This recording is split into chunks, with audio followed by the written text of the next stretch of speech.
Good afternoon, everyone. Welcome to the 2024 Outstanding Dissertation and Graduates with Distinction program. I am Dr. Araceli Feliz, and I am the Interim Director of the Doctorate in Educational Leadership program here at Sac State. I welcome all of you tonight as we gather to honor 3 outstanding alumni from Cohort 15 that are here tonight. And there is an additional person who is being honored who could not make it, but when we come to that point, I will introduce and speak about that person as well. I want to express my appreciation to the faculty, the staff, and families who supported each of the students of Cohort 15, our most recent graduating cohort. And you see here on the screen that we would also like to acknowledge and thank the committee members who supported our students that we are honoring tonight. There are several names here, and I will go ahead and read them so that we can acknowledge and honor them in this space. Thank you to Dr. Stephen Brock, Dr. Dale Allender, Dr. Jamie Hoffman, Dr. Shiva Sabati, Dr. Roberto Gonzalez, Dr. Basha Ellis, Dr. Lindsay Perez Huber, Dr. Vajra Watson, Dr. Nancy Erbstein, Dr. Sandra Lopez Ochoa. And again, thank you to these committee members who supported our students that we are honoring tonight through the completion of their dissertations. I also want to give acknowledgement to all of the graduates of Cohort 15 for their persistence, their resiliency, and success in reaching such a momentous milestone. Today's program features a variety of speakers, including our 3 alumni speakers, the presentation of the Outstanding Dissertation Awards, and a special presentation honoring the memory of Dr. Caroline Turner. Dr. Caroline Turner was a beloved professor, mentor, advisor, former director of the EDD program, and a friend to many. I did not have the honor of knowing Dr. Turner. However, I do know that she touched the lives of many here at Sac State.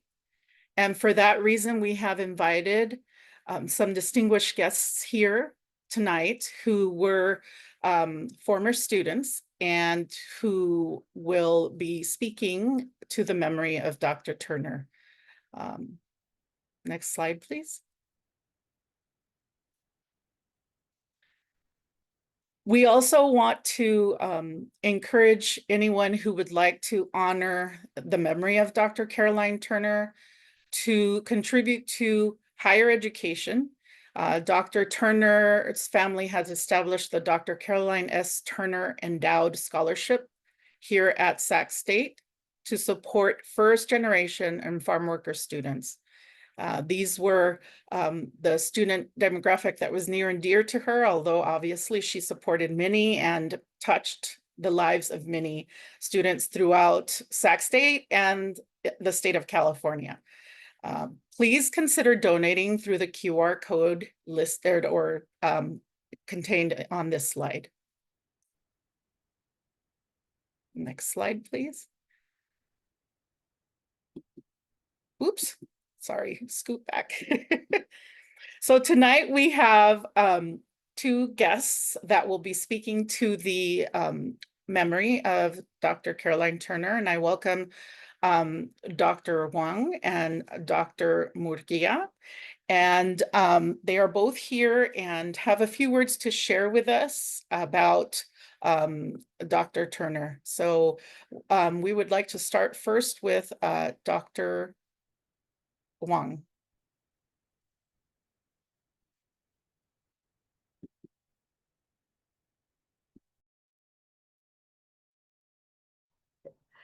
Good evening, everyone. My name is Margaret Huang, and I am a member of Cohort 12.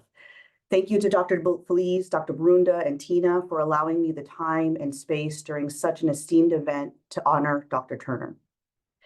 As evidenced in her obituary, Dr. Turner was undoubtedly a distinguished scholar, receiving numerous national awards such as the ERA Scholars of Color in Education Distinguished Career Contribution Award and the Presidential Citation of Excellence Award from the Council for the Study of Community Colleges. But here tonight, I hope to share my lived experience just as one of Dr. Turner's students. I first met Dr. Turner on August 23rd, 2019. She was teaching our Organizational Leadership and Change course. I remember she wasn't feeling her best that night, but it was evident she was still excited to teach. I still remember the first question she asked our cohort as a whole. Simply put, she inquired, when you walk into a room leading a discussion that will result in an impactful decision, what question should you ask yourself? My extremely intelligent cohort mates responded with a gamut of responses. How will this decision impact the organization? What is the core purpose of the decision that you're making? What are the long-term consequences of the decision? Dr. Turner nodded and affirmed that the responses were all correct. But then she paused. We can all be right, she said, especially with a question posed like that. But what I always ask myself is, who is missing from the room and whose perspective are we missing when we make this decision? It was a rhetorical exercise, I must admit, but I spent many hours thinking about that simple inquiry, which leads me to how Dr. Turner became the chair of my dissertation committee. As many other EDD students can attest, choosing a dissertation topic is stressful. There are so many variables involved. Questions such as, how is my research going to add to the already existing body of knowledge in a meaningful way? Is this a topic that I'm passionate about? Is it filling a gap in the existing literature? I was determined to focus my research on Asian American leaders who have ascended to senior positions within higher education, an area of inquiry that is significant, but has been explored by many others. I also grappled with how I wanted to integrate culturally sensitive research frameworks in my study. I must admit, I was struggling.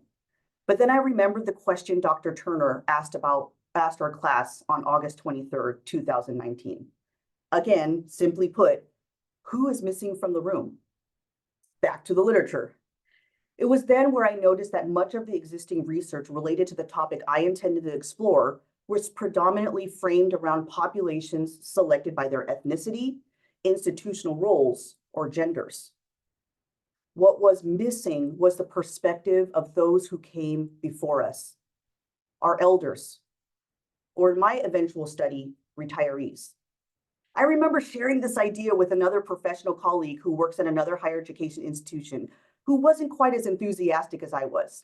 He said, how will this dissertation be of help to you or to others?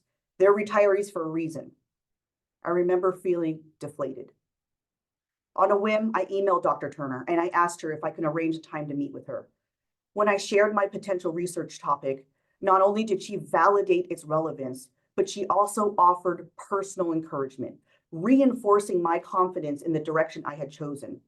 She had affirmed me. She continued to do this just during the entire dissertation writing process. Draft upon draft, she reviewed. Instead of pervasive commentary, she would often just underline areas where she knew I could forge further. She knew where I can provide additional critical inquiry to my analysis. When I finally hit the last submit, I truly meant what I wrote in my acknowledgements. Dr. Turner, you were the exact chair I needed for this research, and I was honored to be able to work with you. Beyond graduation, Dr. Turner continued to support me by actively reaching out and connecting me with individuals from her extensive network, which spans across a wide diaspora of scholars, professionals, and leaders. Dr. Turner and I would exchange texts and emails long after I defended my dissertation. And on any given day, I knew I would be the recipient of an email with a forward of, just wanted to share, with an interesting article that was related to my area of study.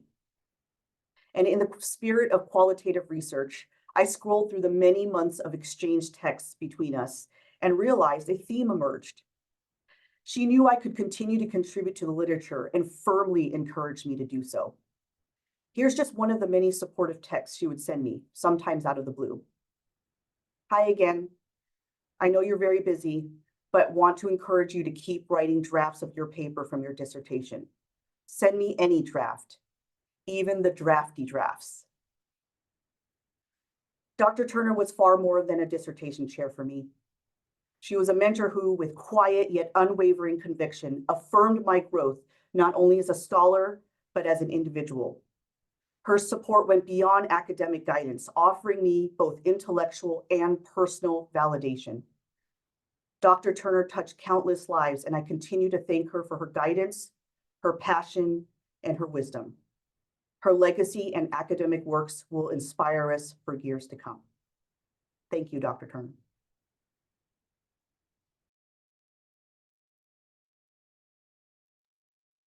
Thank you so much, Dr. Wong, for your words and the memories you have shared with us tonight of your experience and relationship with Dr. Turner and all the support that she gave you throughout her life. Now I would like to introduce Dr. Munguia, Dr. Eva Munguia, who was also a student of Dr. Turner, and we have asked her to join us as well.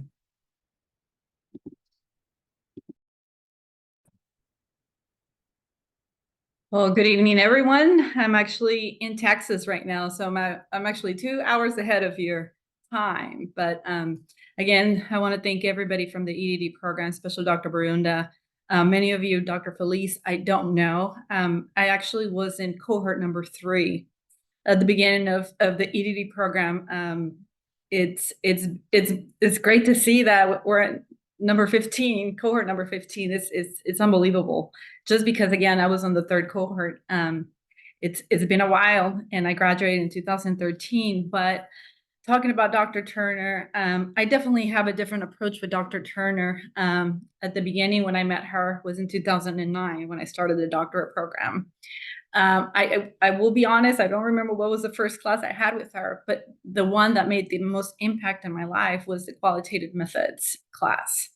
At that time, just any questions that I had, she was always willing to answer for me. And from there on, a friendship developed, a mentorship developed. I actually started cohort 3, ended up finishing in cohort 4. I was one of those that did not pass the qualitative exam. And Dr. Turner, as Dr. Wong mentioned, she completely put her confidence in me and mentored me to not feel what I was feeling, because at that point, when you fail something, you feel like you failed everything. And she was my encouragement, my mentor, that, you know, let's make this happen. You're smart. You're going to be able to do it. I cannot emphasize the importance that she had in that time in my life. She would invite me to dinners. We'd talk over my dissertation, and not my dissertation. I'm going to backtrack. We talked about the qualitative exam and just the things that sort of put that barrier on me to not pass it, and all the things that come after that, because it is a big impact, especially as you're not graduating with your cohort. So my experience was definitely a very different one, and Dr. Turner just was there side to side with me. She was not part of my dissertation committee once I passed the qualitative exam, but I could say this, that because of her, I passed that qualitative exam when I had to retake it the second time. I don't recommend that. It was a torture. But I've learned a lot from resiliency and just from someone that really believed in me beyond my professional intellectual. She believed in my person and what I brought into the room. As Dr. Wong mentioned, you know, having a Latina, first generation, low income, getting to this point, and an immigrant, because I was not born here. I was born in Mexico. So English is my second language. But again, it went beyond just the dissertation. I mean, passing the qualitative exam, going on to dissertation and moving on, it's just our relationship became more of a friend. She would invite me over to her home. I would drive to Davis. My mom would always ask me, "Where are you going?" And because she would invite me, like, "Let's have dinner." I'm like, "Oh, Mom, I already have plans with Dr. Turner." And I did this constantly with her because it was just, she had this passion to help us just through our professional career and even after I graduated. And she just definitely made an impact on my life in many aspects. I cannot describe just how humbling and she was as a human being, because that's what I've taken away from this. Yeah, she did. She helped me throughout my whole being able to finish the doctorate. But at the end of the day, she left behind more of a friendship and a deep sense of, the reason why I'm here, and reminding me, you are who you are because you are valued. You belong here. And it doesn't matter what people tell you, you belong in this space and you can continue to do and aspire to be whatever you wish to aspire.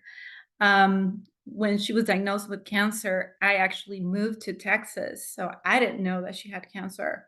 And I didn't find out until, when barely she passed away.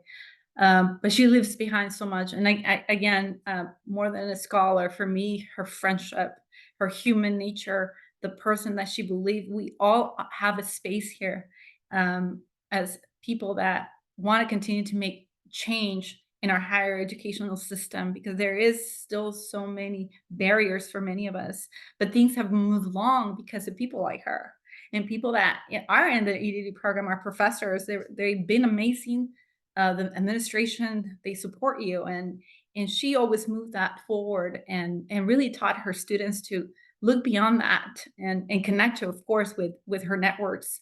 But again, I think I speak more of a beyond that. To me, she left behind so many more memories that are very humanistic to the approach that I take in my own professional career. And I'm just so honored to speak about her. Again, she was an amazing scholar, mentor, but more than anything, a beautiful soul that really left behind so many things to be aspire to be like her. So thank you so much for the space, and congratulations to all of the 3 outstanding dissertation graduates. It's amazing that you're here and passing this milestone. I'm just very honored and happy to see that we're in cohort 15. So thank you so much.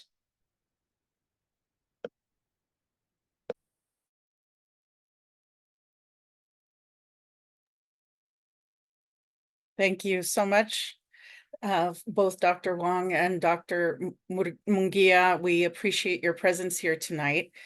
And I do want to share that, let me share my screen so I can show you what I would like to share, what I'm speaking of. So we are going to, from this point forward, can you see my screen? I think you should be able to see a plaque. Okay, so let me read off this plaque. So in recognition of her legacy, the awards for outstanding dissertation in K-12 and higher education will henceforth be named as the Dr. Caroline S. Turner Outstanding Dissertation Award. And beginning today, October 3rd, 2024, Doctorate in Educational Leadership. So I wanted to share that we wanted to, as a program, honor Dr. Turner's memory and the contributions she has made to the EDD program here at Sac State. And as you heard from 2 former students, the many lives that she touched with her caring, her corazón, her spirit, and the genuine care she had for the success of the students in the program. And so we want to make sure that we continue her legacy through the program by now calling the dissertation awards in her name. And one plaque will also be displayed in the EDD office. And so that will be there, from this point forward, and then the awards for outstanding dissertation will now also bear her name. So I wanted to share that as a piece of the way that we as a program will honor Dr. Turner's memory. So now, at this point in the program, I would like to acknowledge the students that we are here to honor tonight. We are going to honor outstanding dissertations and graduates with distinction. Today we have Dr. Lindsay Dao, Dr. Ana Maria Farina, and Dr. Ximena Ospina Salcedo. And I just want to say a little bit about each of these students, alumni actually at this point. And if we can move on to the next slide, please. Okay, so we also have graduates with distinction. One person who was not here able to join us tonight was Dr. Cassandra Henderson, and her picture is here on the slide as well. But in order for our graduates with distinction, the criteria to be selected and meet that award designation is having a GPA cumulative, that means over the course of the program, of 3.8 or higher at the time that their degree is posted, have completed at least 18 units in residency, which means within our program, and be nominated for distinction by a unanimous vote of his or her dissertation, thesis project examination committee, or an equivalent committee. These two people were selected for graduates with distinction, and then the outstanding dissertation. Sorry, I'm making you go back, but I kind of feel like I'm teaching a class going back in slides. So if you could turn back one slide again, just to talk about this again, is the dissertations with distinction. We also had, the outstanding dissertations. We also had a committee that selected these recipients, and they had to be nominated, and then their dissertations were reviewed, and then we came up, obviously with the winners here. So, okay, so we are going to go ahead and move ahead 2 slides, please, to the first.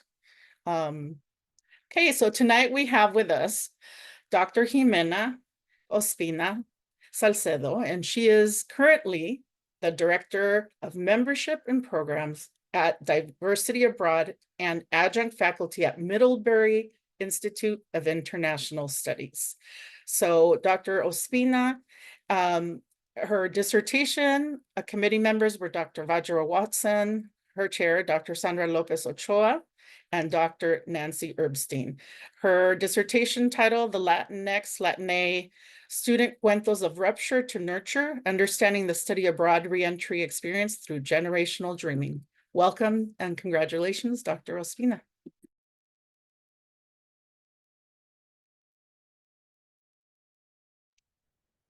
Thank you so much for that introduction, Doctora Feliz. Thank you all. I'm so excited to be here. It feels quite surreal, I must say, to be in this space, but we are here. My name is Ximena Ospina, she, her, ella pronouns, and I am so excited to attempt to do this in 10 to 15 minutes on my dissertation. So it's the Latinx, Latine Student Cuentos of Rupture to Nurture, Understanding the Study Abroad Reentry Experience Through Generational Dreaming. And I have to say that without my co-creators, this would have not been possible, as well as for my committee. So I'm going to go quickly over some of these pieces, and again, at the end, I'll share my contact information if you have more questions, because it is lengthy. And of course, when I am doing this, it's going to be very much at glance, but I'm very excited to share. So before I get started, it's really important for me to share a bit of the connection and the intention of rupture of this study to me. And I will say, and this is a special shout out to Doctora Maria Farina, because she actually was the one that inspired what you see here as the AI portrait. And we'll talk a little bit more about that, or I will talk a little bit about more of that here in a second. But to get us started, for me, some of my proud identifiers and positionalities, that I'm from Colombia. And my first introduction to international mobility was through immigration and MSI to this country. So I fled Colombia when I was 7 years old. And this was the first notion of what I call rupture in my identity. And rupture is not negative or positive. It just simply means that there has been an expansion of perspective of self and the world around us. And so there's all these ripples of what this meant for me in terms of rupture in my identity. Another aspect was when I was able to go abroad for a year and study abroad in Bilbao, Spain. And for me, in this space, I was able to actually reconnect with Colombia, and I hadn't been able to go back for about 15 years at that time. And so in Spain, I actually met some of my closest friends that were from Colombia who also had similar immigration stories than me. And so this was my first time connecting to Colombia outside of my family. And for me, it was so powerful. When I returned back from my study abroad experience, it was also a very eruptive piece of my identity. And so much had changed, and trying to really fit into this world that was familiar but at the same time felt so different. And through this all, I also became an international educator. And I wanted to share just a quick scope of what it looked like when I studied abroad in 2010. And so as you can see here, I'm showing you student engagement and participation by race and ethnicity. And you see that it's not very diverse. And so when we move, forward 13 years, and this is data from 2021, we see that some things have changed, but not much. And we have plenty of work to do. And for me, this 12.3, especially because my dissertation is focused on Latinx, Latina students, what really drew this home was the fact that in terms of post-secondary institutions and Latinx population students, it's 20.6%. And so for me, there's this disparity of what is happening here. And even more so in 2020, by 2026, we are actually going to see an exceeded amount of students that are Latinx, Latina enrolling in higher ed by 10% more than any other ethnic group. And so keeping that in mind. I won't go into too much detail in terms of this piece, but I do want to highlight that my dissertation was focused on these three main pieces. So the history and present inequities in higher ed and international education study abroad, and also the fact that students of color's voices are missing in literature and research. And then of course, this aspect of lack of reentry support. So in my field, there is just a lot of literature around pre-study abroad, during, but post, there's a bit of a lack, and more so when we think about it from a culturally responsive lens. And so here you'll see this cycle, and this is the rupture to nurture to meaning making. And so rupture in this study is really focusing on the aspect and the process of reentry for students, right? This expansion. So this metaphor really is thinking about this in that sense. Nurture is thinking about that in ways that as practitioners, how do we better support students in ways that feels culturally responsive and incorporates their identity through supportive programming. And then if these two pieces are there, my argument is that we can actually help students deepen meaning making, unpacking that experience, and for that to be incredibly more transformative. And so, and then, I have to ground myself in cold. And, they know the learning is not complete until one has reflected. And that's a huge piece of reentry. It's just having a moment to pause and unpack what has just happened.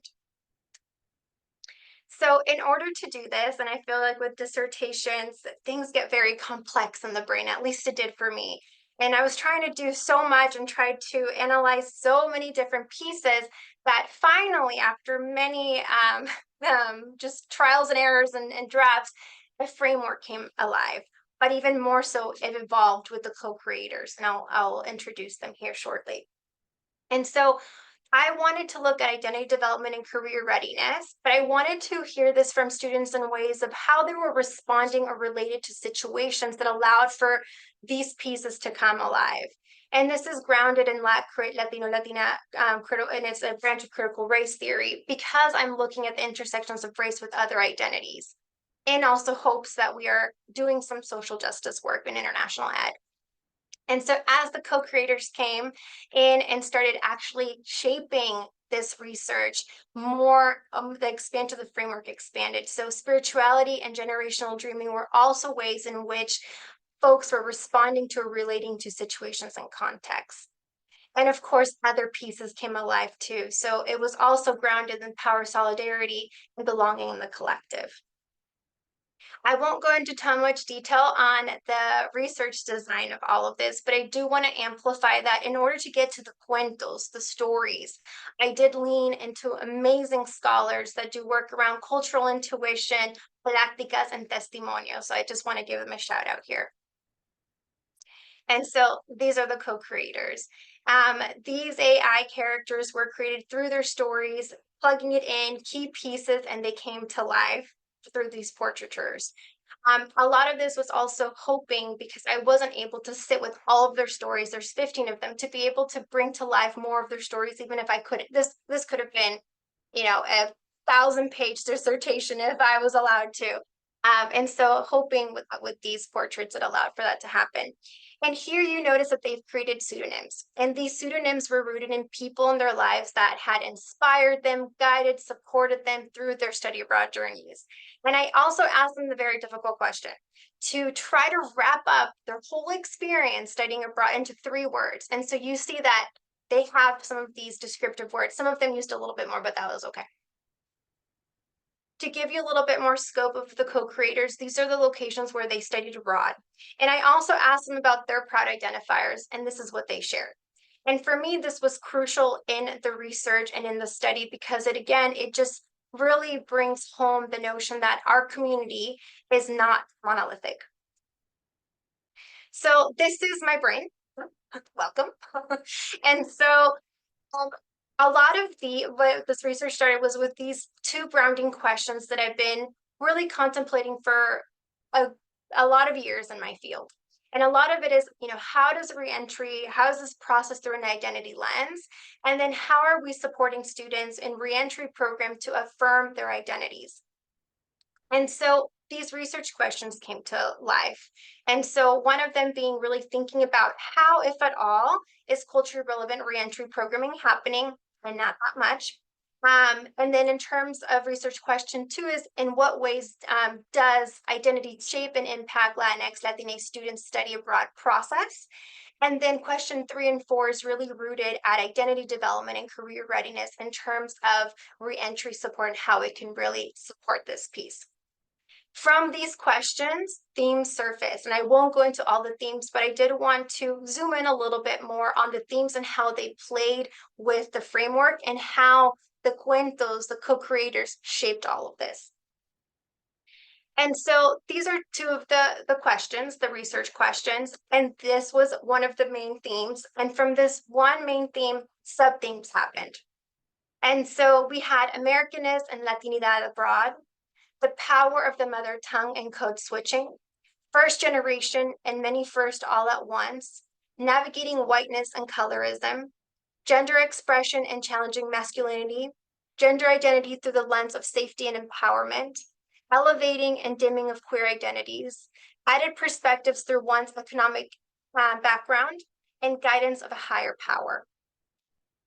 And all of this really was grounded in the vibrations of generational dreaming, which I will share here shortly. So here are the cuentos coming to life. And this is really letting the cuentos, the co-creators, talk to the literature. So you'll see that the literature, there's some pieces that are in the little dotted line. And I just wanted to focus on one for time. So this is Maria de Jesus. And she talks about leaning on her mother tongue in Costa Rica became a sense of liberation and pride.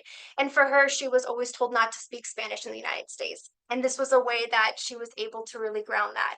And this is a lot of the work of Yoso with linguistic capital. So let's take the framework. So this is the framework down here below in that chart. And you see the different themes, and above that, you see the research question. And so the idea here is I was putting the framework to work as the cuentos shaped its meaning. And so here I was coding for patterns and overall observations. And a big one that came to light is this piece, generational dreaming. So a lot of the sub-themes kept falling on this area. And so a lot of the research questions actually were also responding to generational dreaming and the vibrations of such. And so this became an emergent finding.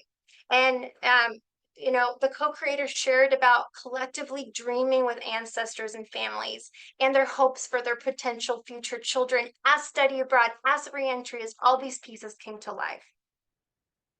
And so I want to introduce you a little bit more to what generational dreaming is and why it's vibrational. And it's vibrational because at times we cannot see it or hear it, but we can always feel it. It is a sense that pulsated through the co-creators, and it was collective. Their cuentos expanded this conceptual framework, and it really created this profound alignment through their lived experiences. Generational dreaming rose as a form in which co-creators related or responded to situations and context. So again, that level of just power. And Tulio, he talks about how his abuelo, who loved to travel and he dreamt of traveling to Asia, his grandpa did, but did not get the chance to before he passed away. And a significant reason he decided to study abroad in Thailand, Tulio, was to finish the dream for him, his grandpa. Tulio wore his abuelo's watch, and that's why you see it there. And so he could embark on this journey together with his grandpa. And his abuelo's name, his grandpa's name, was Tulio. And so another one is Ananaí, and she talks about the power of going to Mexico. She's Mexican American, and having this reconnection to Mexico and understanding the value of her own identity as being bicultural and wanting that to also be part of her future kids' lives. And I won't read into this, but these are just some snippets of really amplifying more of generational dreaming and how it came about. So these are the co-creators. And I just want to share that these individuals are creators of all sorts. They're innovators, they're educators, they're leaders, they're hermanas, they're hermanos, sisters, brothers, primas, primos, cousins, tías, tíos, aunts and uncles, and possible future madres, padres, mothers and fathers, and grandparents, abuelos and abuelas. Their dreams were grounded in generational change and legacy work, and this is the meaning making.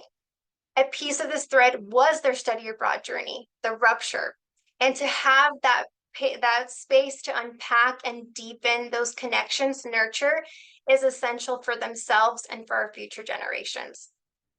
And so I'm going to leave you with what I think the definition of generational dreaming is in regards to education abroad, study abroad, international ed. And so I'm going to read. For many of the co-creators and me, the United States has become home, either recently in our lifetime or the lifetime of their parents or abuelos, grandparents. This means that there are other soils on earth that still call us their children. And for me, that is a reminder that crossing borders is a privilege. Education abroad means the first time many of us choose thousands of miles away from home. A thought that perhaps was fleeting as children or in the narratives of our parents or abuelos, grandparents. And so I leave you with this question. What are your vibrations of generational dreaming? And here is my contact information. Thank you.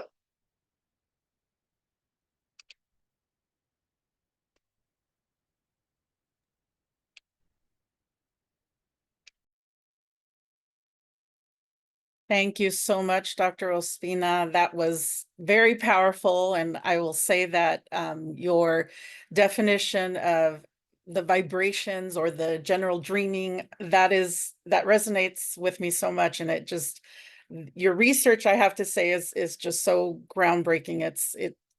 It even for me as a, person who's been through education and been here a long time, I won't give away my age, but it just means so much that finishing someone's dreams, that's so powerful, so powerful. Thank you so much. All right. I would like to now continue with the next presentation. And that will be, and there will be, just to let you know, we will have a question and answer portion once the final person speaks. And so our next speaker is Dr. Lindsay. Dr. Lindsay Dao, just I want to make sure I'm going in the right order here. Yes, there we go.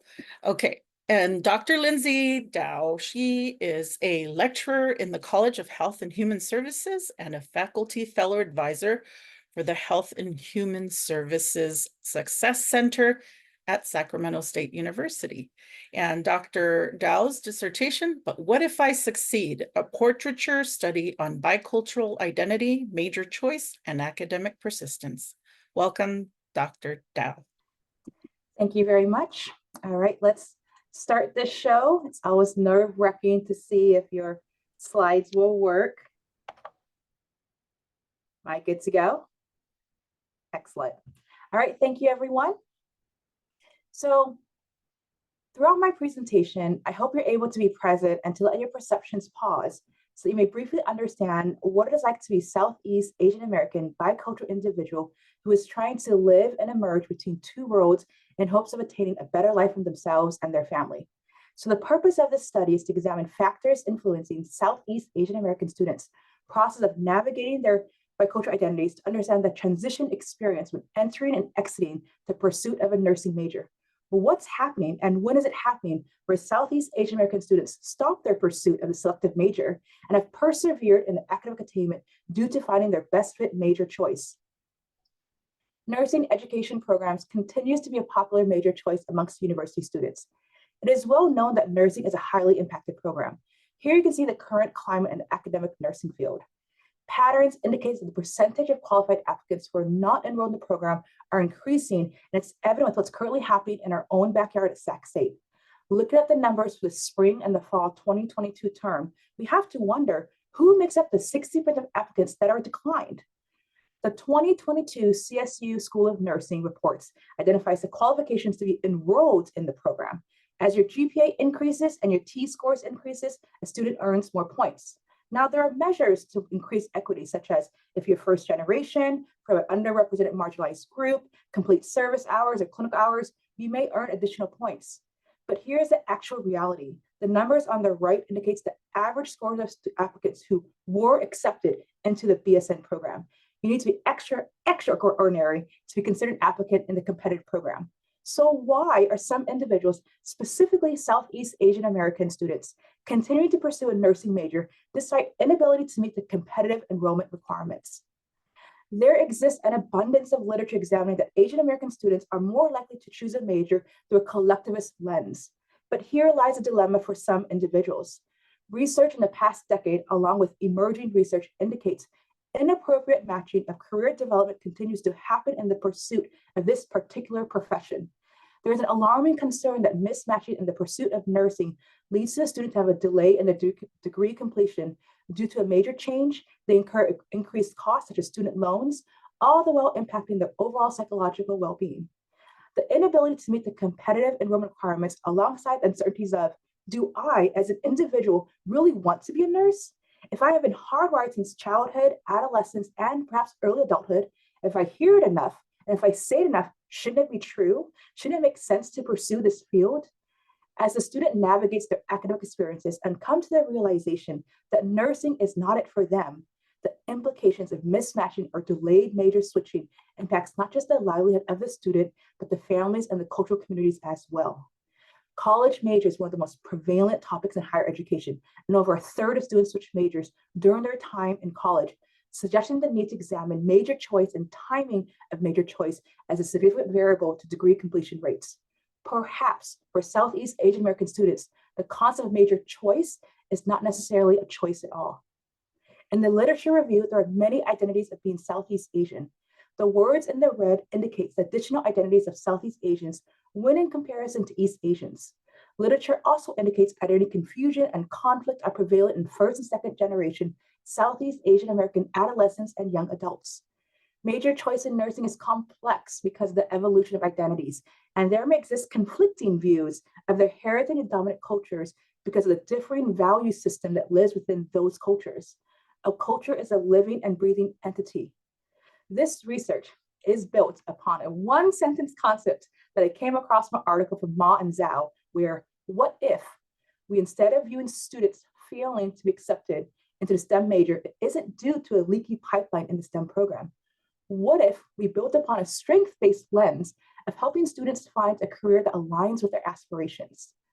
This research applies a theoretical and conceptual framework by using model minority ideologies, dual philopiety model to understand the factors of cultural and family influences to pursue nursing, the theories and the models of bicultural identity integration and bicultural competence were to understand the navigation and negotiation process to examine their experiences of this pursuit, and how that process of finding their best fit major choice or career choice will have implications to their overall time to degree graduation rates. Very briefly, for the portrait methodology, I exchanged quantity of data for depth of data by being intentional with selecting a small sample size as each participant underwent 3 individual sessions lasting 60 to 75 minutes. The crafting of the portraits built upon the narratives allows for the removal of superficial information to truly unveil the underlying root reasons to understand what is really happening within the participants' complex lived experiences. The coding process led to sub-themes, which then led to 3 superordinate themes, which paved the way for concise findings and strategic recommendation. Before I continue with the findings organized in the 3 superordinate themes, I want to disclose that all participants in the study believed in the importance of education, and their desires to attend college supports that belief in the power of a degree. Additionally, all participants conveyed an intrinsic desire to work in the healthcare profession outside the career choice of being a nurse. So from the depths of my heart, truly, I wish I had the time to share with you the narratives of each participant's portrait, as their stories conveys transformational experiences. But for the sake of being under 15 minutes, which is hard, I hope you'll use the QR code to read those narratives at a later date. So in a snapshot, all participants have persevered in academic attainment. Adeline is pursuing a career as a registered dietitian. Kaylani is open to pursuing a career as a social worker or healthcare professional. Carice is pursuing a career as an EMT, and Jade is pursuing a career as a certified medical illustrator. So the first theme is psychological implications of obligation versus honor. Throughout the interviews, it can be concluded that their internal desire to honor their parents' sacrifices through repayment was used as a grounded technique when the participants felt overwhelmed by feelings of repayment from external pressures or obligations, or overwhelmed with academic stressors. Wanting to alleviate the parents' sacrifices and wanting to fulfill that cultural role gave them a purpose, but that same purpose was the root of their internal struggles. When coding the transcription to all participants, the common descriptive words were guilt, shame, sadness, regrets, and hopelessness. In my analysis, I conclude that loneliness was a prevailing emotion that coincided with upholding family obligation and honor. The second superordinate theme is communication ability. It was unveiled that communication is more than speaking the heritage language. Communication reflects the parent-child dynamics and how they communicate their emotions as well as their underlying reasons. Communication ability operates in a twofold manner. From the research, on one level, it refers to the approach and word selection for how the participants' parents communicate. Conversely, it refers to the approach and the word selection for how the participants communicate with their parents. Despite communication becoming an overarching point of tension for all participants, the underlying intentions were nearly identical between participants and parents. They both want the other person to have a better life. So communication represents differing approaches to the parent-child dynamics of conveying trust, fear, uncertainty, and hope with the known and unknown regarding major and career choice. The last superordinate theme is this concept of resiliency of the known versus unknown with majors. It was revealed that the majors and career choices that participants discovered to be their best fit majors were unknown to them prior to entering college, and higher education became a pathway to learning new career opportunities outside of nursing. Leaning into the unknown became a form of resiliency for the participants. Their decision to embrace the unknown with new career choices was influenced by their belief in their own self-worth, potential for happiness, and ultimately hope for attaining a sense of freedom of discovery and evolving their identity. Lastly, the participants identified their strengths in which they spoke of commonalities of resiliency. And resilience was grounded in holding the space of their parents and their own uncertainties. And they came to this cathartic realization that nursing isn't about position or title. It was about financial security, and financial security creates psychological safety to better life to alleviate generational suffering. They all came to this acceptance that this is not a burden to bear. Rather, this is what it means to be Southeast Asian American. As previously stated in the communication ability theme, both parent and child have the underlying motivation of love for the other person. So I know it seems quite complex with this slide, but what I want to point out is that the key finding speaks to the truth that the participants' experiences are bidirectional and multifaceted.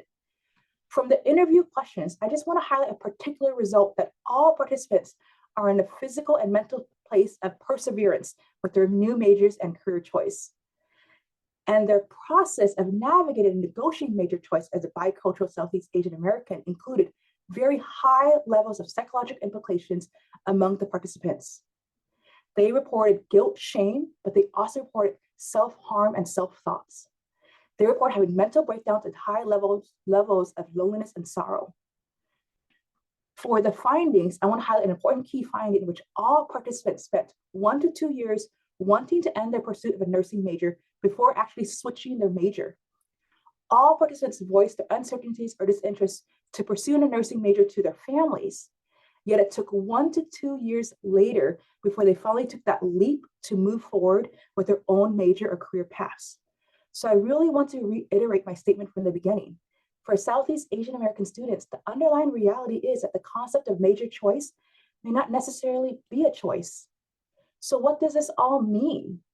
All participants supported cultural and family influences for pursuing nursing, and while they struggled with navigating and negotiating their Southeast Asian and American bicultural identities, SACSATE became a positive environment for identity development and identity cultivation. So we are fostering a place of belonging.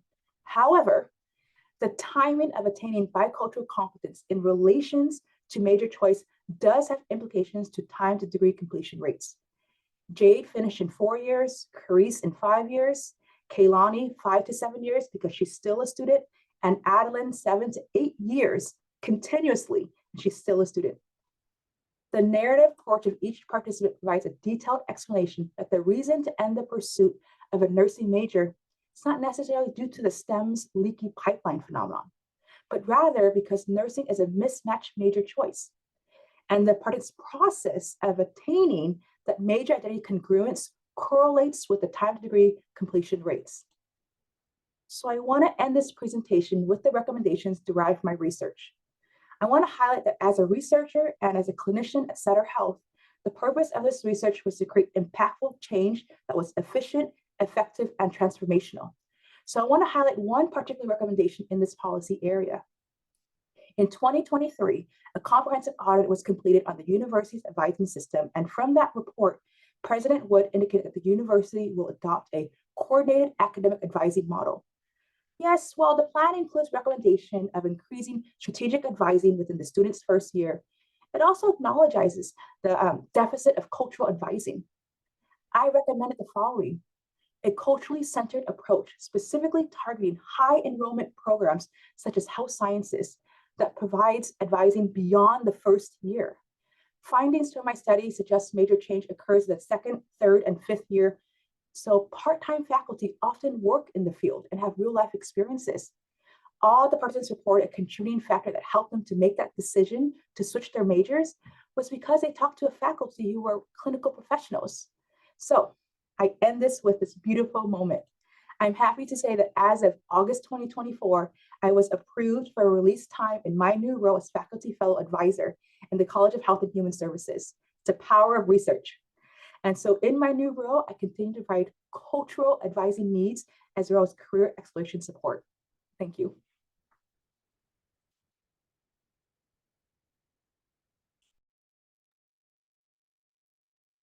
Thank you, Dr. Dao. That was such an innovative and real trailblazing idea. Your finding of this mismatch, major mismatch, or that's something I've never heard, and I learned a lot. So I appreciate your research, and I congratulate you on this new release time that you have. And I look forward to continuing to hear about the research and read your any upcoming publications that you release. So congratulations. Okay, so now the next speaker we have tonight is Dr. Ana Maria Farina.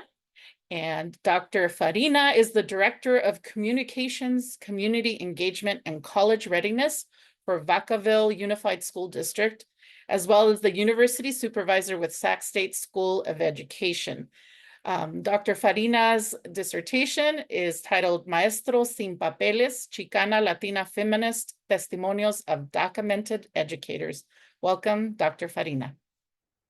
Thank you. And I'm hoping my screen is perfect. Yes. Okay, so thank you. Yes, my work is a work of passion. So my chair was Dr. Shiva Sabati, and I had an amazing committee as well with Dr.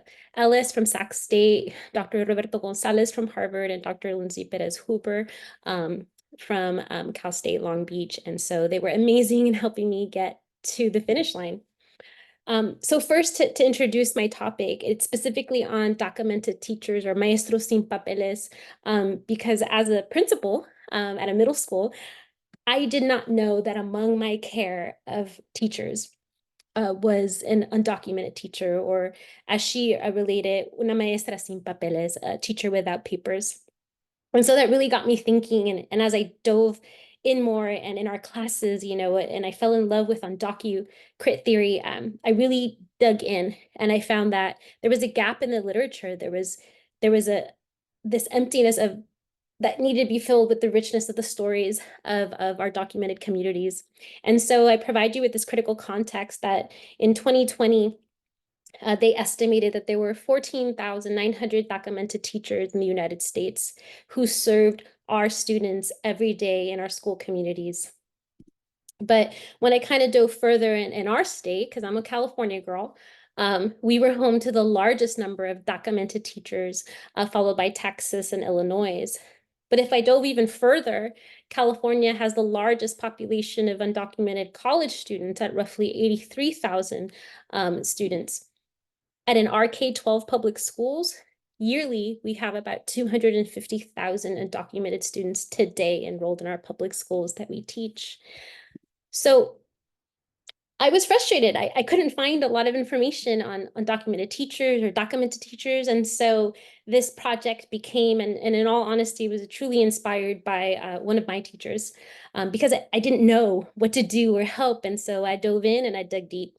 So my research questions really kind of honed in on, you know, what factors influenced documented, specifically Latin A teachers, to enter the profession. And I do want to kind of just say it right now that there are a number of different communities that represent the undocumented communities in our country. But for this research paper, I specifically focused in on Latin A teachers.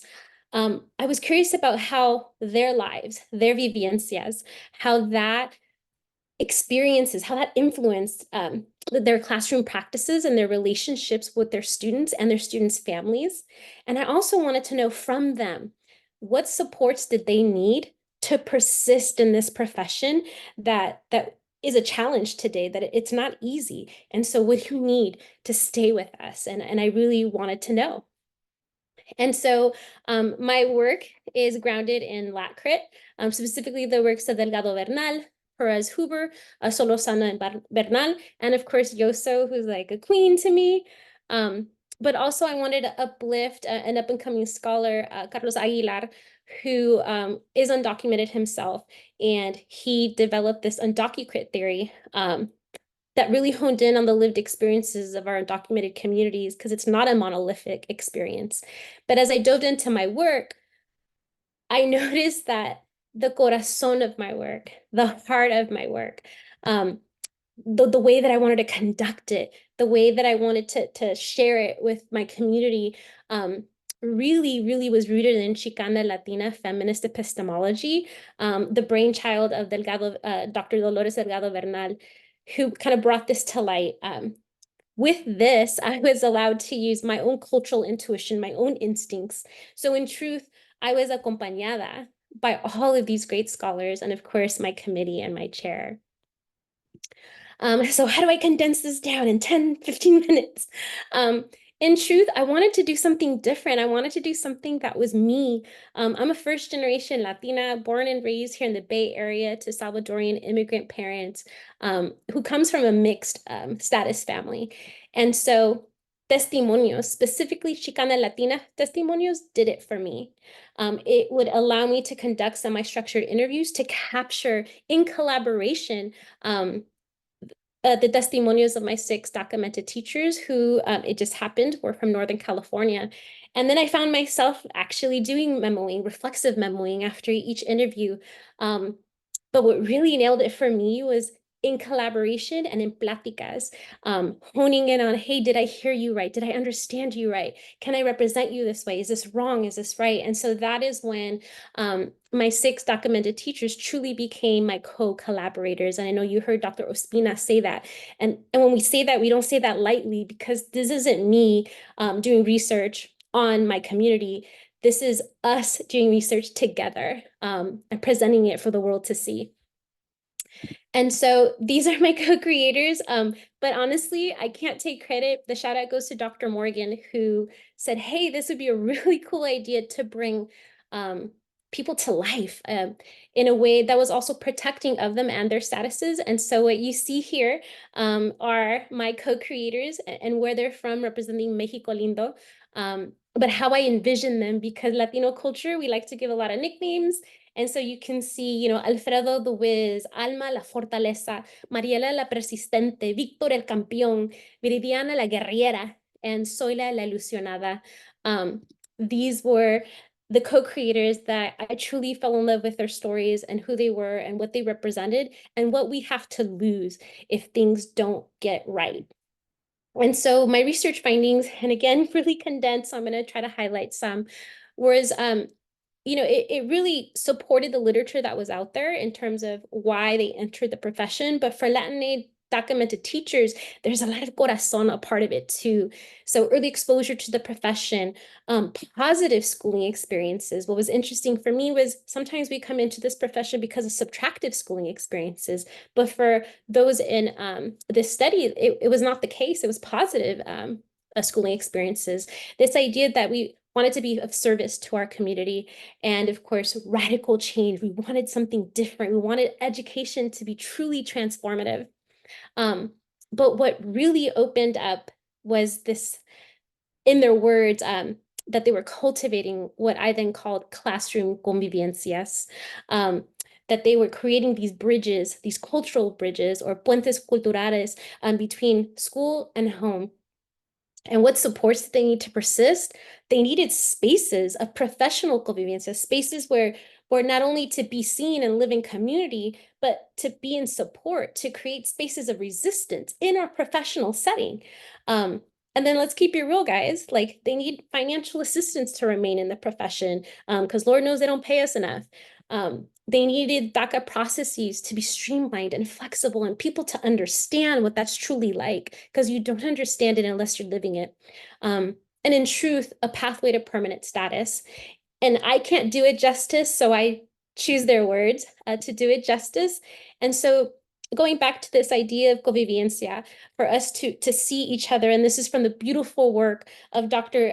Trinidad Galvan, to truly see one another, to understand one another, we must live in community. And what does that mean? That means helping each other. That means supporting and uplifting. That means educating. And that means creating spaces of resistance. And my DACA teachers did just that. They allowed their students to productively struggle. They were intentional with what imaging of the word, the role models they surrounded their students in, and they too were role models. They challenged Latinx cultural and gender norms within that classroom, provided alternate means to achieve, and committed themselves to liberatory and anti-racist practices. How? By producing these these spaces of healing, these community circles from which resistance can be born. They centered connectiveness, and in fact, it was core to the classroom and fostered community building. And so, in the words of some of my co-creators, Mariela said in cultivating these classroom convivencias, when it came to homework, she said, I don't like to assign a lot of homework. I know my population, and I feel like we're in school. I'm here to help you with your writing. So we're doing the skills here. I'm checking in with you here. I don't want your parents or you to feel stressed out because you can't finish the writing. I don't want you to go through what I went through. Or Alma, who said, I always tell them if you learn one thing in the classroom, it's not the date of Pearl Harbor, it's to go out in this world and be a kind person. And so, that connection, I was seeing these connections to the work of Trinidad Galvan and Convivencias, the sharing of the knowledge, the centering of community, the raising of critical consciousness. And in truth, it's a simple question: how can we care for one another? If we can do that in our classrooms, God, how amazing our society could truly be. When it came to these spaces of professional convivencia, so think bigger than the classroom now, think of school sites, think of districts, right? It was some basic acknowledgements. It was an idea that we can create spaces where we can learn and grow and support one another. That is how we can truly promote allyship among colleagues. That is how you can use your privilege, your voice to uplift others, and not just be a bystander. We could truly create support systems in this way. And so again, I bring you back to their words, which is Alma. How can we start creating these professional convivencias just to know that we exist? There hasn't been any talk. And I'll be one, because I've been pushing this in my own district. Like, why don't we talk about it? Why is it so hush hush? Like, she had a point when she said that. In the words of Zoila, she talked about how if we can build these communities together, we can learn from one another. And that's how she learned about advanced parole opportunities. Or is that Mariela, who, when she went a month without DACA, she felt alone and scared, and everything was kind of coming to her. And she said, having that space, it's so important to have somebody or a group of people who understand it on that next level, because they're going through it too, because it's a whole different level of understanding. And so, of course, this is going back to the work of Aguilar and building funds of knowledge, Yoso's social and navigational capital that's needed in these professional settings among the undocumented community, access to resources, and that way we can build creative agency and be active agents in our futures. That was all sentiment that they were telling us. But what really resonated with me is like a pathway to permanent status. And they were extremely creative with us. So how can they persist in our profession? Help me help you. Reciprocal teaching programs was something they discussed, but they wanted something else that didn't require them to marry another human being and just maintain and use marriage as systems of oppression and inequity. And so for Zoila, she said, I'd be willing to work at a Title I school for as many years as you would like, as long as I'm able to get, maybe not my citizenship, but at least my green card, so I can travel to other places, see the world, visit my family. Or Mariela, who said, we already have programs where teachers get their school paid for if they promise to do a certain amount of years. And yes, she is correct. We do it all the time in our Title I schools. So why not take a chance on them? Why not? And perhaps Alfredo gave me this feeling, his passion, when he said, why did it take for me to get married to now be validated? As somebody who fits and will probably be an American in the next couple of years, why did it take for that instead of all of my accomplishments that I've had? What does that mean? And for Viridiana, she said she would love that path towards citizenship or permanent residency. And she said just a path that didn't involve having to marry another human. And so they're thinking outside the box already, but they were also thinking about the next generation, the generation of undocumented college students right now at our schools, at Sac State, at UC Davis. What future do they have right now? And that was something that was brought into question as well. And so I had a lot of recommendations, y'all. But in truth, I really want to hone in on site and district leadership and state and federal policymakers, because we can truly make a difference by setting up these professional convivencias, these these opportunities to learn from one another, enhancing and understanding DACA procedures at our own district sites. And right now, it is real, everybody. It is happening. They are living in limbo, and that words that Dr. Roberto Gonzalez talks about, that's real, that's a reality. And so that state and federal policymakers, I need them to listen and listen right now. A pathway toward permanent status is right now. We need this now, because we have thousands of our teachers right now that don't know what's going to happen. And so I do leave you with this final reflection, and I'm sorry, I know I didn't do my dissertation justice, but I hope my passion comes through, because what they told me and their testimonios to me was priceless, and I hope that others can hear it as well. We are days away. On October 10th, judges from the Fifth Circuit of the Court of Appeals will begin to hear arguments on the infamous DACA case. This is the case that originates from 2018 under the Trump administration, that has caused so many across our country to live in limbo. And so in these days to come, I hope you all show up and show out for our communities, for our students, for our teachers, because we have much to lose. And I hope that they continue to be able to share their vivencias and their expertise with the next generation. Thank you.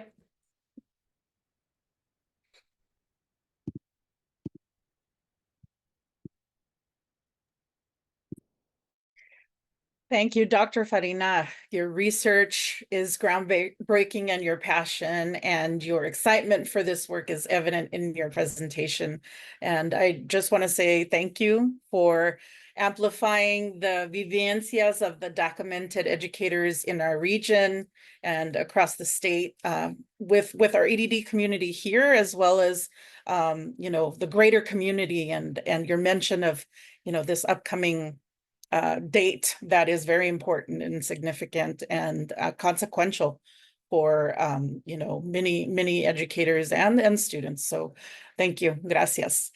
So next in our program, I am going to turn the window over to Dr. Shiva Sabati. She is our one of our faculty members and our graduate coordinator, and she will lead us through a question and answer session. Dr. Sabati. Hello, everyone. Good evening. Thank you so much for all being here. I'm getting a Zoom toggle. Can everyone hear me okay? Great. My name is Shiva Sabati, she or they pronouns. I am an assistant professor in the EDD program. I'm the graduate coordinator as well, and also this year had the honor of serving as the chair of the Outstanding Dissertation Awards Committee, as well as the committee that reviewed the nominations for the incredible presentations we heard tonight, which included faculty reviewers from the College of Education, beyond the EDD program. So thank you all for being here. And please, I want to invite our incredible panelists to come back onto the virtual stage. Please go ahead and take your, turn your cameras on. And I want to invite everyone who is here with us to give another round of applause, just acknowledging the incredible, powerful scholarship of these fierce women of color scholars, right? And the important work that you're doing. So thank you all so much. So we are going to move into some plática, some conversation, and we have a pretty intimate group here, but we are recording the conversation. So please go ahead. You can raise your hand if you would like to ask a question of one or more of the panelists. And if you would like to voice that question out loud, you can unmute when we call on you and come onto camera. If not, you can also put your questions into the chat. And really, this is an opportunity to deepen our kind of learnings from these three important studies and have some dialogue about the important work that you all have given us beautiful, but just mere glimpses into. So this is a time to kind of expand. So while I give a little bit of space and time for folks to pause and just reflect and maybe digest and kind of consider any questions, I want to just note that one of the things that really stood out listening to your presentations collectively was the way that each of you really drew from your own, certainly your own professional experiences, but also your identities and your communities in really shaping your research, which was really powerful and beautiful to see. And we also have some kind of alignment in terms of methodology or synergies, I would say, right? Testimonio, Chicana Latina feminist testimonios, as well as portraiture methodologies. So let me just pose the first question. Given that your areas of study were so close to the work that you do daily, to the work that you've been building over so long, I'm curious if anyone would be willing to speak to what surprised you the most through your dissertations, right? What kind of came out from the work, from your conversations with people that really pushed your thinking, or that really, you didn't anticipate as folks who came in with so much expertise, both as practitioners, as leaders, and as people whose own lived experiences really connected to your topics of study?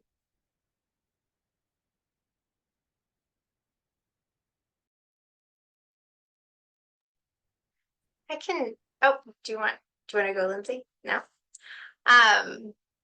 What comes to mind for me, when I remember starting this process, this program, this journey, and feeling incredibly overwhelmed and not knowing what I had got myself into for many reasons. And I remember having to remind myself, why am I doing this? And a big piece of it that I just kept saying to myself over and over again is like, I want this dissertation to be a love letter.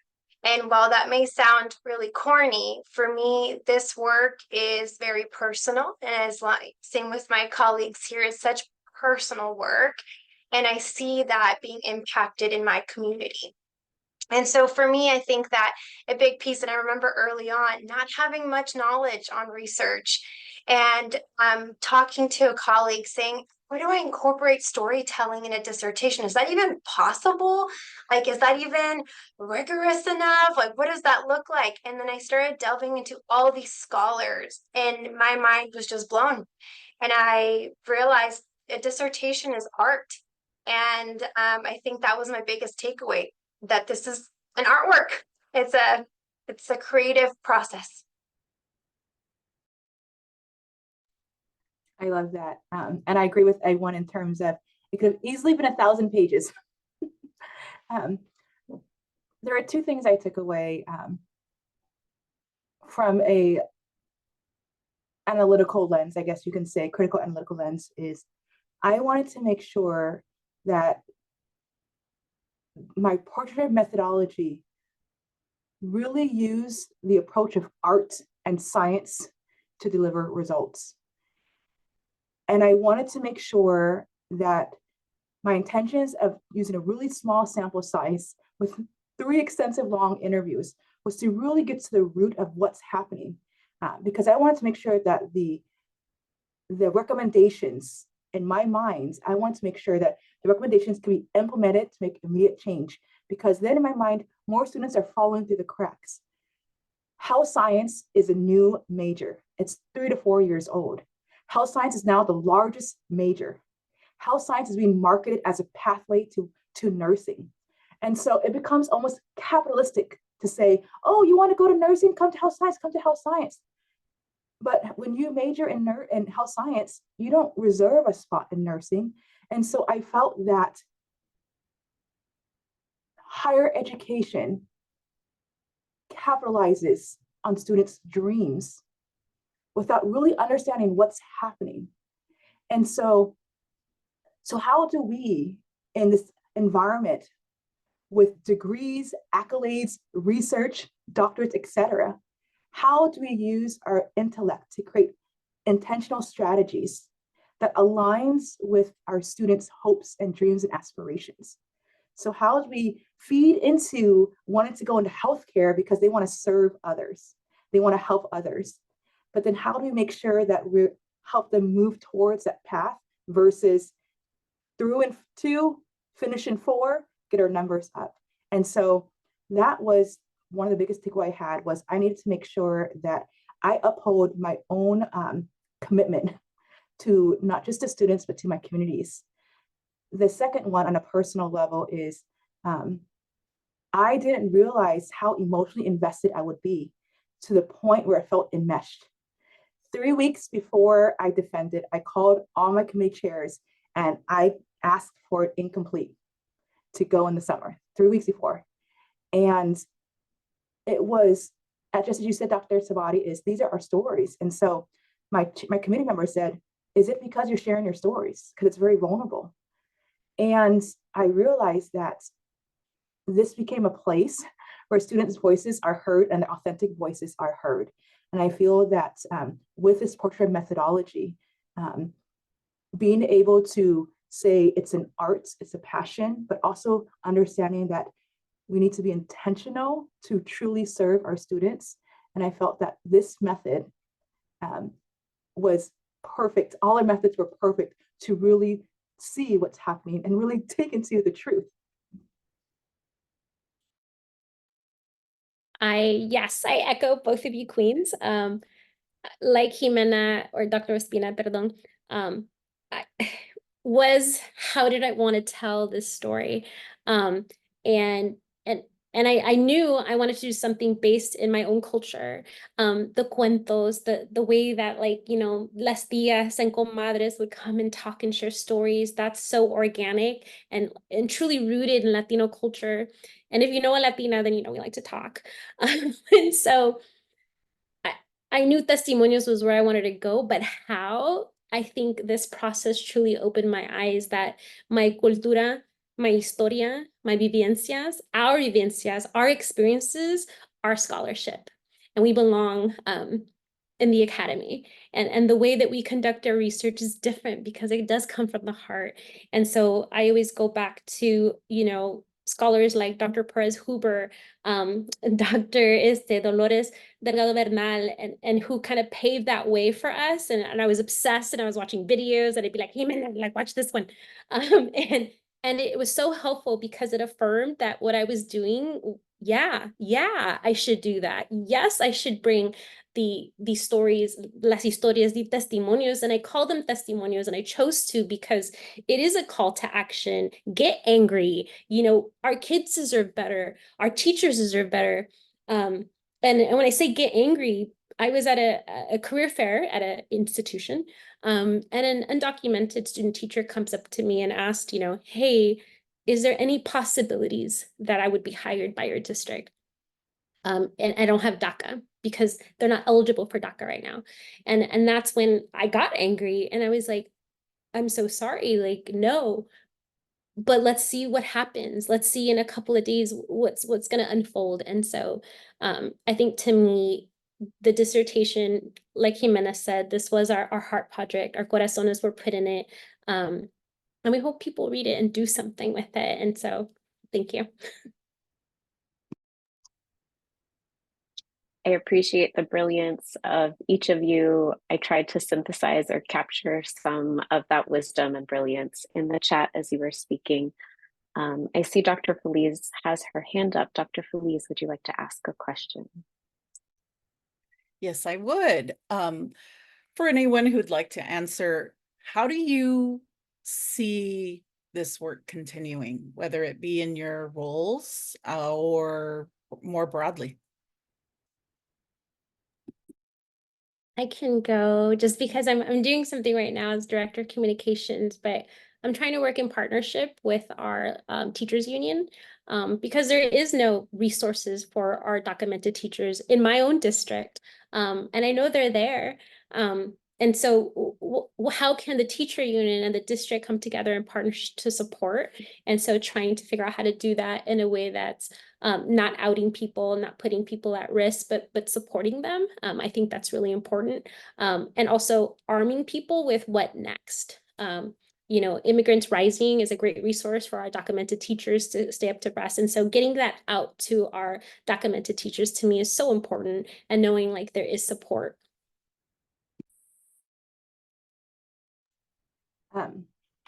So funny. I think out of all the courses, moment of truth, because we graduated, so we're good. Okay, safety of trust. I despise quantitative class. I remember it took me 40 hours to do one assignment. But 2 weeks ago, I was a conversation with the program director and then just various department chairs in the College of Health and Human Services. And we're actually looking at building upon my research from a quantitative lens. How many students, right, declare health science as a major? Because 90% of students go in there with the intention to go into nursing. They track, what is your reason why, what the reason why. But how many from the over 3,300 students in health science, the largest major, how many switch their majors and when? I only did mine in a small sample size. So then what I want to see from a quantitative lens, because numbers also speak truth, right? Is we're capitalizing health science as a quote unquote lucrative major, the largest major, but students are students really finishing in 4 years? Because in my sense, they're not. So at what cost is that? And so with that being said, I'm currently working with some individuals to look at quantitative data with major and when they switch their majors in the health science program. And, with both of these amazing doctors, it's really thinking about the intentionality of the spaces that we hold. And in my experience, I have 2 newish roles. And so the first one is my 8 to 5, which is the Director of Membership and Programs at Diversity Abroad. And really, it's supporting institutions and organizations worldwide on how to look at our field more critically, practices, policies to better serve students, and especially students who have been underrepresented. And so that is my day job. And it's to listen to also from a more, macro piece as well, which is new, but I think also very important as to seeing the structures of what is going on. And so relatively new in that role, 4 months. And so a lot of things are developing there.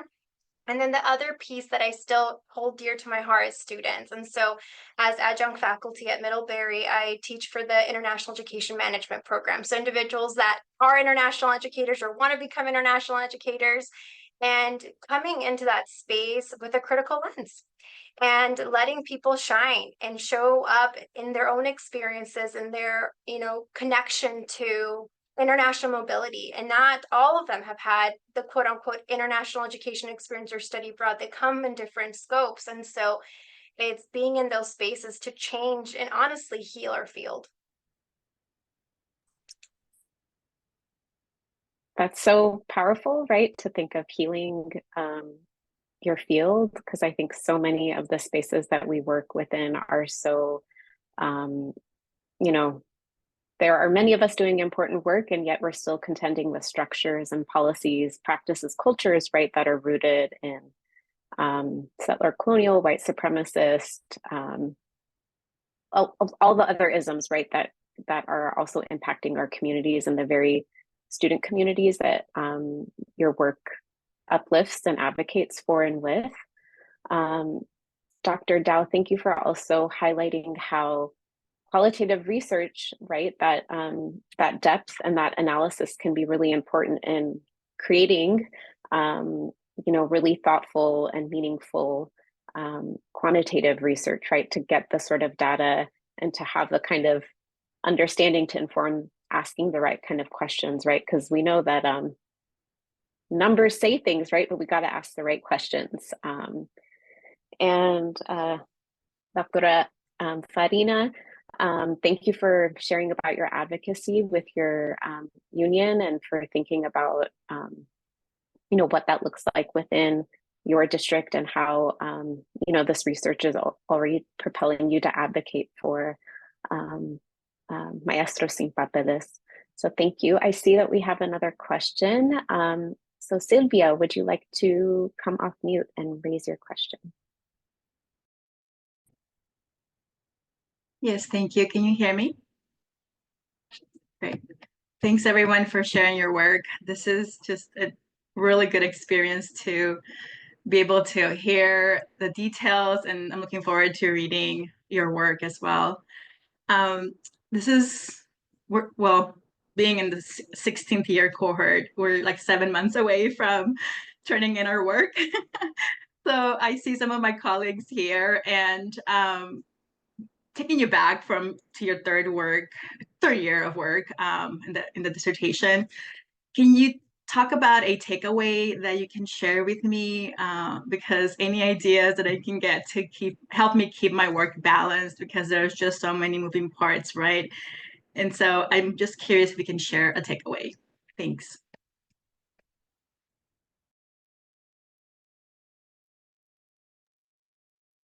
I would say lean into it, embrace it. It's so fleeting and it goes by so fast. I had Dr. Sabati as my chair, and it was a great experience. It was very just, I don't know, genuine and fluid, and dare I say, the best part for me was capturing these testimonios and really diving in and feeling so blessed and lucky to have them trust me with that, and then feeling that stress, right, of like, oh, how am I going to do this justice? And my dissertation looks different than others. There's an extra chapter in there that might be overwhelming to people, but I couldn't do what I wanted to do without being true to them and to myself. And so, like, lean into that uncomfortableness, enjoy it, help each other. Like, there was like 5 of us, 6 of us, sometimes we're always checking and texting. We would meet at libraries because it was this communal experience, this communal trauma that we were all embracing. And so that's how you make these connections. You know, I'm still talking, I'm still seeing, I'm still connecting with Dr. Sabati. Ximena and I were literally just texting last night. We still see each other. And so lean into that, enjoy it, and let your beautiful work shine. And hola Sylvia. I would also say, give yourself permission to pause. And for me, I think what, Doctora Farina is saying is, like, I gave myself so much pressure and anxiety around wanting the stories to really honor them. And it's sometimes just impossible to capture every single piece of the work that you want to embed into your dissertation. And for me, taking moments to just pause and walk away, in my subconscious, things were happening, right? But walking away, I think, was the most important piece. And one thing that I had to constantly remind myself is enjoy this moment. It's stressful, your hair's falling out, you're not well, but enjoy this process because it won't probably happen again. And I hope not. So, but I'm happy I did it. I knew there would be pressure. I knew there would be stress. I knew all that kind of stuff. What I was not prepared for was fear. And similar to Ximena, my fear was, would I be able to capture the narratives and the stories that was trusted upon me? Because these hands that are typing, my hands can heal, but my hands can also harm. And so that created this crippling fear in me. And I remember in Dr. Romero's course when we were going over, I forgot what class it was, and she goes, Lindsay, you're doing 3 dissertations in one, right? Because we're not meant to tell the whole story. We're meant to tell a piece of the story to get the conversation going. And so, but data is still important, right? And so probably the most helpful tool I had to help me understand that it isn't lost was I kept a recording of my thoughts, kept a recording of ideas, because really it just started the ball rolling, right? That's all that it did. but know that you're not responsible for telling the whole story, because you're working with people. And we say in therapy, the beautiful thing about human beings is that they have emotions. But the worst part about human beings is have complex emotions, always evolving, always changing, right? So with that being said, we should not tell the whole story. We just tell a piece of the story to get it started. So, you know, you're not responsible for the weight of making this big change, but you create that conversation going. So focus on a key area and make sure that that key area is done so excellent, right? That people stop, go, okay, either we're motivated to create change because of passion, or let's just be honest, we're motivated to create change because we don't get fined by accreditation and compliance, whatever it is, right? With that being said, is just to have that conversation going.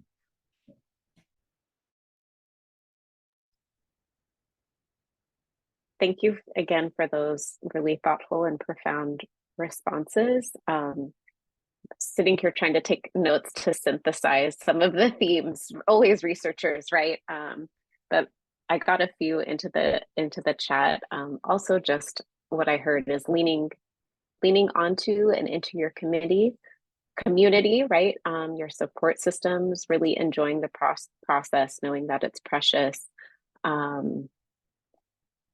Yeah, I mean, so many insights here. So are there other questions in the group, or can I do the annoying moderator thing and ask a question?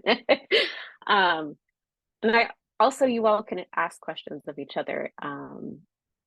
So here's a thought. You all kind of talk about, there's also this theme of like telling the story, the weight and responsibility of that, and also that you can't include everything in. So I wonder if you can give us a little bit of insight about what that process looked like for each of you, given the sort of synergies between your methodologies. How did you go from those conversations, right? The sort of raw data to telling the story, right?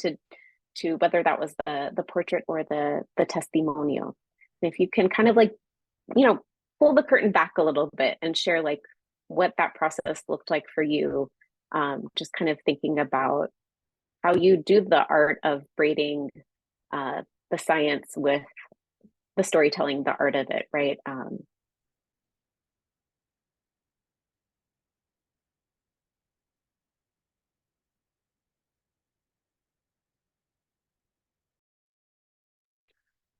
I can jump in here. So the framework that finally became something did not look like that for a very long time. And I remember just getting so confused in my mind. And one thing that Dr. Watson, my chair, reminded me was, could you explain this to your parents, right? Because again, if I go back to what I was anchored, which is I wanted this to be a love letter, it has to be understood. And so going back, right, and talking through this with people that maybe aren't in my field or not in academia, and seeing what they thought about it, I think was huge for me to just be able to I was just getting too complex. It is complex, right? But how do I do that? So I think that was a big piece, was just keeping that in mind. Another one too was I would just kind of meditate with the stories and assess like how I was feeling emotionally when I heard these. And so if one caught something, I really leaned into that emotion. And honestly, a lot of that framework and those pieces were responses of emotions, right? And so that was huge as well. Thank you. I think those are two really helpful nuggets. Dr. Dao or Dr. Farina? I think my second profession should be a CSI investigator. And the reason why I say that is there are many iterations to the narratives. And I use both qualitative data analysis using Delve. I use Zoom for the visual recording. I used Otter AI for the transcripts. And then also with all that, I also did manual coding, right? And then I had a tape recorder because immediately after the interview, I just shared my thoughts, etc. And then I paused, and then I waited 2-3 days, and I did it again. But the reason why I say I could be a CSI investigator was that as a Southeast Asian American individual, the imposter syndrome is so deeply ingrained, it becomes a second skin. Hence why I wanted to do 3 interviews, and every single interview start with a 10-minute mental health rapport or a connection, right? In which they shared and they checked in, and I shared and I checked in. Because how do you create the space of psychological safety? And what I found is that the words that are being spoken and recorded in the transcriptions did not always align with the emotions conveyed on their face. And so with that being said, that was my fuel to make sure that I was able to be concise, because coding just does themes, frequencies, and numbers, right? But then I had to code in terms of what were the emotions behind it, because I had to capture that. And so with that being said, I also tracked the emotions as well. And so that really helps make sure that when I produce this outcome of this narrative portrait, right, that leads to these themes, that the words when written at a superficial level is just words, but underlying it, it breaks the stigma of the meaning behind the words. And so that's what really helped me kind of center myself to making sure that I chose the right words that represents the right meaning. Thank you, Dr. Dao. I would say for me, in all honesty, Dr. Perez Huber laid a blueprint, right? But I didn't quite know in her previous work with testimonios and her being inspired by Dr. Delgado Bernal. And so I kind of had to dive into these women and their scholarship. And of course, it was super inspirational.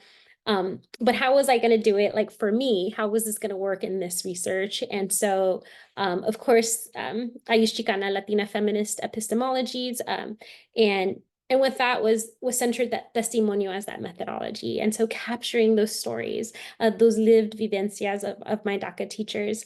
And so I recorded, right? It was Zoomed, Otter, very similar to Dr. Dao. And I used what I called inductive coding processes. So I let the themes emerge naturally and organically. What were they telling me? Because I just had to listen. They were there. I just had to listen. So it wasn't this like in vivo, and no shade to in vivo, but it didn't feel right to me. And so the process that was truly collaborative in that nature, right? Because epistemology, Chicana Latina epistemologies is rooted in community. It's rooted in how do we bring our co-collaborators, how do we insert them into our scholarship, because we're doing this together. And so after I had their testimonials, and I think I had what they, really told me in Plática, and I had 2 different Plática sessions, I asked them, I presented to them. I was so nervous. And I asked them to share or to dive further, and what they came out with during this time. And we all were together. We could all share within this virtual space on Zoom. They affirmed. They were like, yes, and, or yes, but, it was so illuminating for me in this process. So it was like, okay. And I'm writing down things. I'm writing their reactions down. I'm writing how passionate they came at me, especially when they came to a pathway to citizenship for them. They were extremely vocal. They were powerful. They were supportive of each other. And that's when it hit me that this convivencia idea, that we were in convivencia together in the scholarship work, and that we were together in this, and we were like, yeah, oh, you should do this. And it was like, oh my God, I totally should. And so it was such a great collaborative process, because it was after that I felt I knew it's like they affirmed me in that process. They helped uplift me while I was trying to uplift their voices and their histories, their lives, and their passion for education. And so for me, it was this collaborative process of testimonio collecting, but conviviendo together and really honing in on did I capture your voice? Did I capture your history? Did I capture your love and passion? And so that's when it became our work. And so that's because of giants like Perez Huber, Delgado Bernal, Trinidad Galvan, like I stood on their shoulders and I was aiming high, y'all. Well, as your chair, I think you reached pretty high, Dr. Farina Ramirez. And yes, thank you for beautifully threading together how the epistemology of Chicana Latina feminisms really centers that co-creation of knowledge, right? And how that process is what you leaned on in order to come to the work together, right? So beautifully stated. We have just a few more minutes before we close out. I just want to invite each of you, if you want to reflect on, I don't know, you're on the other side of, getting through this huge commitment you made in your lives, in your own personal journeys, and your journeys as scholars. And just if you have, any words like kind of reflecting back on the process, like a sentence or two, I don't know, just as a kind of closeout from each of you, of what this has meant for you, and maybe where you see it taking you. Yeah, I'll go very briefly. Sometimes we're alone in our head, right? People say, Lindsay, you're in your head a lot. What I didn't realize until the day of my dissertation defense was how many people showed up. My students showed up in my classes. Word got around and they were like, oh, Professor Dao is presenting. And then the next day, 3 of my classes, the students made gifts for me to celebrate me. And so that really broke my heart, but in a good way, in a sense, it broke down my walls. And so when I say that this is a collective experiences, I don't realize how many people we have in our corner, right? And how people believe in our worth. And we struggle with imposter syndrome, but we have to kind of take a step back and go, people are rooting for us. It's longer than 2 sentences, but I just really want to share that.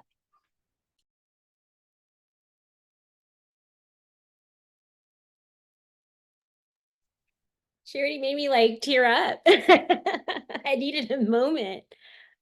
Very similar to Dr. Dao. I think I didn't realize how in community we truly were, and how look, I'm getting all emotional, guys, how just impactful like the work can be. Like it's not, I didn't want it ever to be something that was just going to sit at Sac State's library or on somewhere in the digital world. I wanted it to have life. I wanted it to have meaning. And for me, I do work in K-12, and a big aspect of my job is in college readiness. And some of my kids, students, seniors that were graduating, found out very much like Lindsay that I was a doctor, and they're like, how come you're not calling yourself Dr. Farina?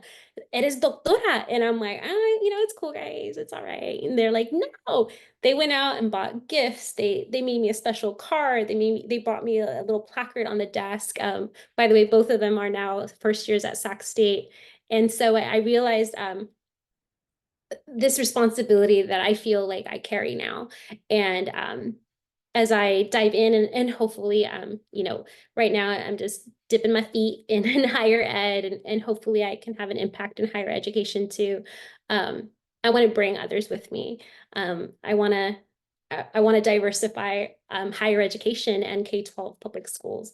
I want our DACA teachers to be seen, to be heard, to have our country embrace them, because in truth, son de aquí, they are ours. And I dream from just like a better society. I just have a lot of big dreams and stuff, and I hope that I get to see all of that to come to fruition. Those words, y'all. I think, a lot of it echoes for me. For me, this process really gave me a voice in a place where I felt like I didn't have one. And also, even using my own metaphor of my dissertation of rupture, this was a very ruptive experience in my identity. Nurture was the community, it was the space. I really could have not done this without our cohort, without my committee, without the co-creators. Being with the co-creators was truly the most healing space I've been in. And I could cry thinking about it. And all of this just has really deepened the meaning making piece for me in terms of the work that I want to do. And I hope to really continue being grounded in this moment and this feeling and this work and in collective work that we're doing together to be able to continue guiding me in my professional and personal life.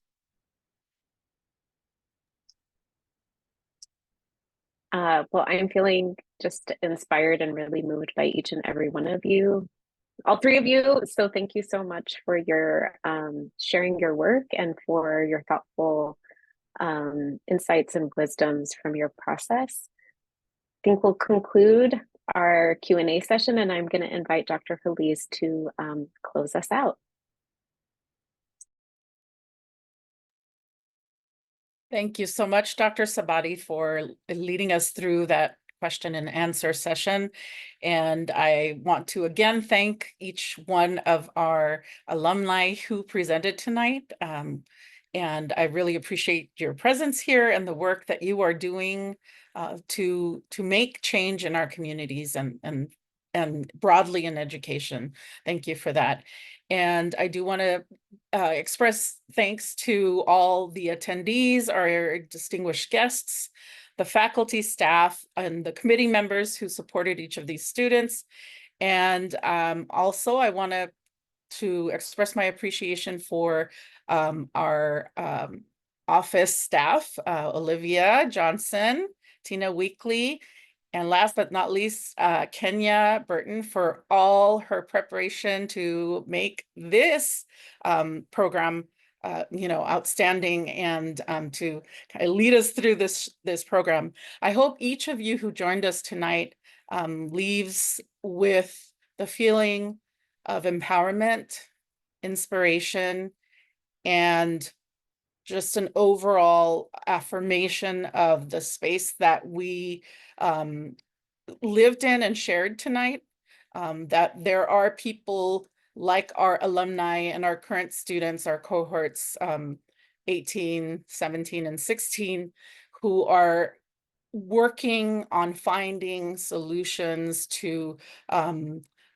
issues that they themselves have lived as students coming up all the way through the doctorate program or the communities they come from. And we appreciate each of you, and thank you for supporting our program. Have a lovely night, and thank you to our interpreters as well. Good night.